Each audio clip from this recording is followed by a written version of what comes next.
ये क्या कुछ चर्चा हुई है? चर्चा उसका निकालेंगे। दो मुद्दे थे जो मुद्रा के साथ साथ थाना शहर के अंदर भी उसका फायदा हो। पहला था कि अभी हज यात्रा का फॉर्म जो 26-27 की जो साल के अंदर हज यात्रा आने वाली है, तो हजियों का एक फिटनेस सर्टिफिकेट टेस्ट होता है जो कॉर्पोरेशन के इधर दिया जाता है। और वो दिया जाता है छत्रपति शिवाजी महाराज रुग्णालय में, यानी हमारे शिवाजी हॉस्पिटल के अंदर। और एतराफ के लोग वहां चले जाते हैं, बट जो खुसूसन मुमरा कौसा के लोगों को बहुत परेशानी होती थी, और महापालिका ने ईरानी उधर हकीम अजमल का हॉस्पिटल की शुरुआत की है। बट ये फैसिलिटी उधर नहीं है, ये कैंप। तो हमने कमिश्नर से डिमांड की है, और कमिश्नर ने उसको इमीडिएटली मंजूर किया है कि इमीडिएटली हकीम अजमल खां हॉस्पिटल के अंदर हर सर्टिफिकेशन का कैंप लगाया जाएगा, जितने भी दिन चले वो।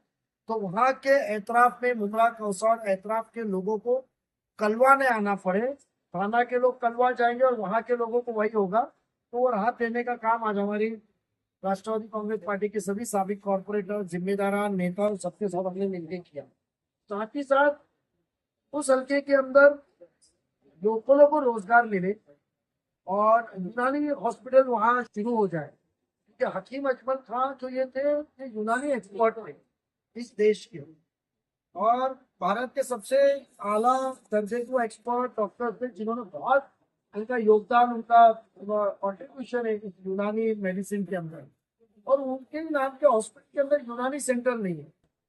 तो हमने यूनानी डॉक्टर्स को भी रूल के हिसाब से, गवर्नमेंट जीआर के हिसाब से आप यूनानी डॉक्टर्स को भी एम्प्लॉयमेंट का दो, जिसके जरिए वहां के यूनानी डॉक्टर्स को एक नौकरी मिलने के साथ ही साथ में एक यूनानी सेंटर शुरू होता है।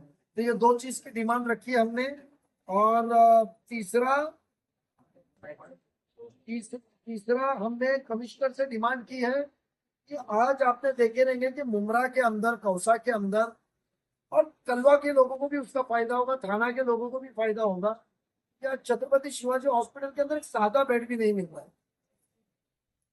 तो ऐसे जगह पे हमने, जो कॉरपोरेशन की नीयत थी कि वहाँ एनआईसीयू, जब बच्चा पैदा होता है और कमजोर होता है तो वो पेटी में रखा जाता है, उसका इखराजात बहुत होता है।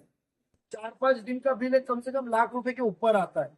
तो वहाँ पेटी हमने कॉरपोरेशन से मुआयना की थी, बट लापरवाही, किसी की तवज्जो नहीं होने की वजह से ऐसी पड़ी थी। तो हमने कॉरपोरेशन को, कमिश्नर साहब को कहा है कि इमीडिएटली आप हमारे साथ विजिट करके वहाँ एनआईसीयू शुरू कीजिए। तो उसका जो स्टाफ की मंजूरी है, उन्होंने कहा है कि मैं इमीडिएटली 8 दिन के अंदर प्रस्ताव मंगा के 8 दिन के अंदर एनआईसीयू का मैं स्टाफ देता हूँ। तो वहां के गरीबों को, कभी बच्चा कमजोर हो, फायदा हो, तो प्राइवेट में जाना नहीं पड़ेगा, जो लूटमार चल रही है प्राइवेट हॉस्पिटल में, और किसी की मोहताजी ने साइन करनी पड़ेगी, फ्री में उसको कॉरपोरेशन के जरिए इलाज हो जाएगा। और चौथा मुद्दा हमने कॉरपोरेशन में कमिश्नर साहब से कहा है, और हमने निवेदन का भी उनको जीआर लगा के देने वाले हैं।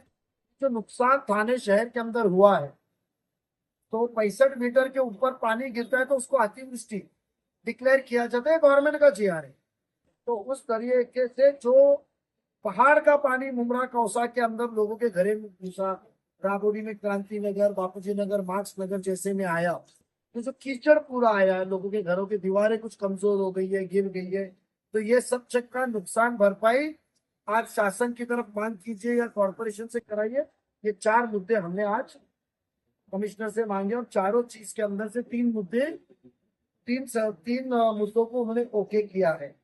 और एक अहम मुद्दा जो हमारी प्रसाद पाटिल एमओएच है, जिनसे बात करके की है, क्योंकि उनके लेवल का काम है, जिसका रजिस्ट्रेशन अभी हम लोग परसों से 2 दिन बाद ओपन करने वाले हैं, कि मुमरा कौसा के अंदर डेथ सर्टिफिकेट, कोई इंतकाल घर में होता है या किसके पास इलाज करता होता है, तो डेथ सर्टिफिकेट नहीं मिलता, और एक एक डॉक्टर जिनको डेथ सर्टिफिकेट का रजिस्ट्रेशन है वो 8 से 9 हजार रुपए लेते हैं। ये लूटने का काम जो चल रहा है, इसके लिए आवाम को राहत के लिए डेथ सर्टिफिकेट रजिस्टर्ड करके एटलीस्ट एक पैनल के अंदर और 8 से 10 लोगों का रजिस्ट्रेशन हम कराएंगे। जैसे 8 पैनल है तो 50, 100, 70 से 100 जो डॉक्टर्स होंगे उनका रजिस्ट्रेशन करा के देंगे कि डेथ सर्टिफिकेट अपने अपने मोहल्ले में, अपने अपने हल्के में लोगों को मिलेगा, जिससे राहत मिलेगी, और जो पैसे की ये लूटमार चंद लोगों की तरफ से चल रही है वो बंद हो जाए। सर, इस तरीके से 2 दिन से ठाणे जिले में बरसात हो रही है, इसका